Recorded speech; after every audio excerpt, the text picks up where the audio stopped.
Handa na ang aktor na si Sian Lim sa pagbubukas ng solo painting exhibit ngayong weekend.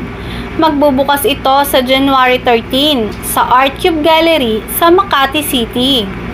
Ito ay may title na Daffodils and Dandelions. Tila dead mga aktor sa pagtatapat sa kanilang proyekto ng ex-girlfriend na si Kim Chu.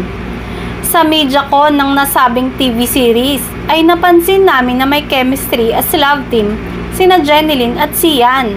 In fairness ha, si Jeneline pwedeng masabing wala pang anak. Super sexy ang wangkatitat at mapagkakamalan mong dalaga pa. Si Sian Lim naman ay tipong hindi looking broken-hearted sa breakup nila ng long-time girlfriend na si Kim Chu.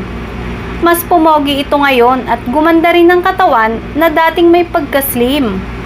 Tipong hindi naman much affected sa breakup nila ni Kim at masaya ang arrive ng kanyang aura during the Q&A portion ng Love Die Repeat.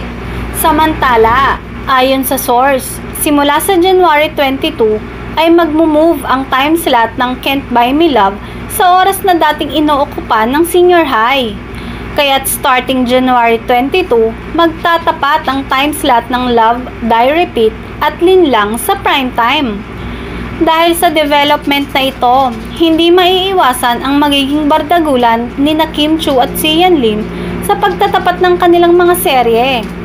Ang tanong, sino kaya sa Strange Lovers ang magwawagi sa ratings game pagdating sa kanilang mga serye?